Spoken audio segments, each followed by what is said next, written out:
Alright.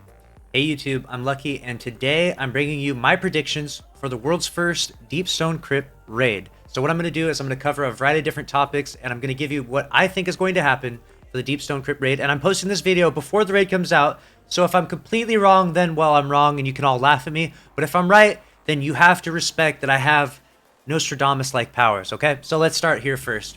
I think the time of the raid is the first issue we're going to talk about. So if we look back at previous raids, we got Garden of Salvation took exactly 6 hours and 14 minutes for World's First. We got Crown of Sorrow was 4 hours, 40 minutes. And Scourge was an insane, like 1 hour, 47 minutes. I don't know what that was all about. And Last Wish was an insane 18-hour raid.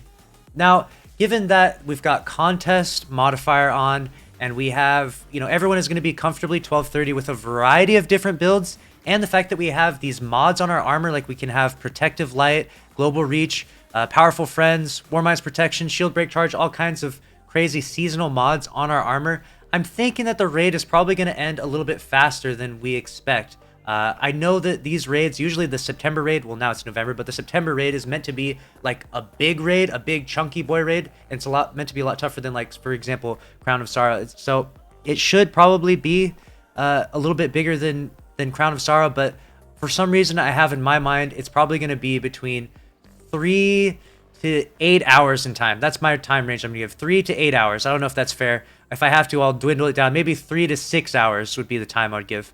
For some reason, I think it's going to be a shorter raid. A lot of people are guesstimating maybe around 4 hours, maybe 4 to 8 hours.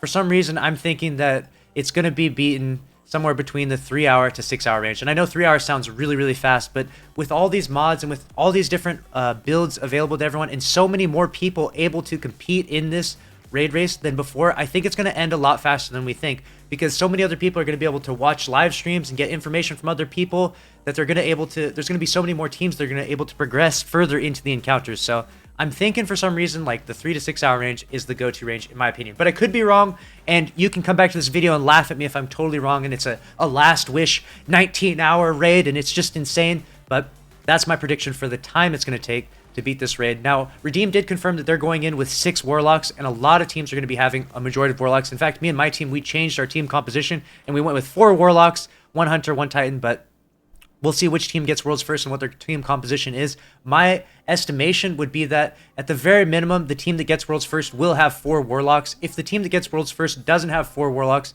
I would be beyond surprised and beyond baffled. I would be very confused if the team that gets World's First didn't have 4 Warlocks. So I'll at least give you that prediction as well. 4 Warlocks on the World's First team at minimum, maybe more, but no less in my opinion. So that's what I give you in terms of team composition. Some weapons that I think are going to be really pivotal and instrumental for the raid. I genuinely think that Anarchy is going to be a big one. I predicted this last time with the Garden of Salvation. I said Izanagi's Burden is going to be a big one, and it was true. That prediction came true. For this raid, I'm going to say Anarchy is going to be huge. Obviously, Izanagi will still be around and still be popular, but I think Anarchy is going to be a really big one and play a big factor into this raid. That as well, Xenophage might play a smaller role, but still a significant role. But for some reason, I'm feeling like Anarchy is going to be kind of like the go-to power exotic for this raid. I could be wrong on that. Again, I'm getting awfully specific with my predictions, so if I'm wrong, just keep in mind there's like 100 exotics in the game, and I'm choosing 1 out of 100 to say that this is the go-to exotic. So if I'm wrong, but that's my prediction in terms of exotics that are going to be powerhouse exotics for defeating this raid, World's First. The next thing I'm going to go over is teams to look out for.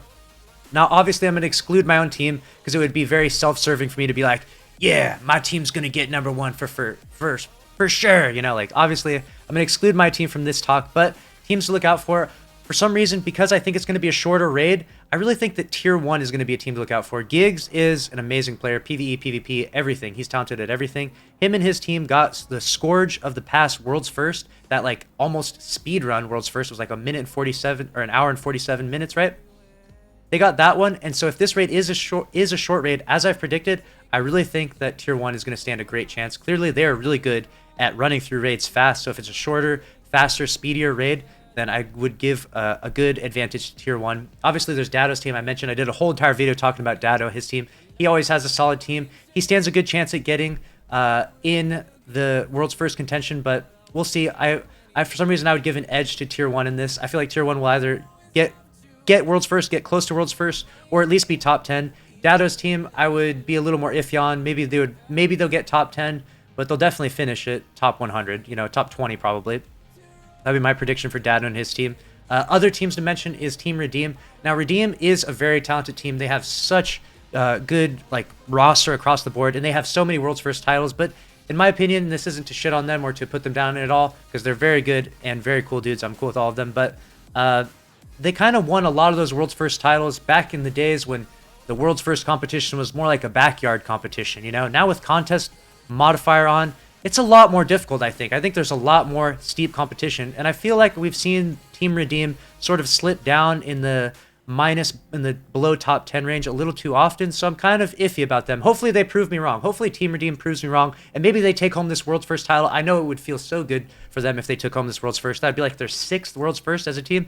That would be insanely impressive, and plus to have this big, you know, drought and dry spell of not getting a world's first to come back strong. Deep Stone Crypt world's first, that would be really epic. Obviously the last big one they got was the Last Wish raid, and I mean, let's be honest, I mean, you get one world's first, that's more than enough. Okay, we're talking about a team that's competing for multiple world's first. You know, no disrespect to Team Redeem. Hopefully they prove me wrong and they do well and they finish at least in the top 10, but my prediction is that they're not going to get world's first, and they may or may not finish in the top 10. We'll see though, we shall see.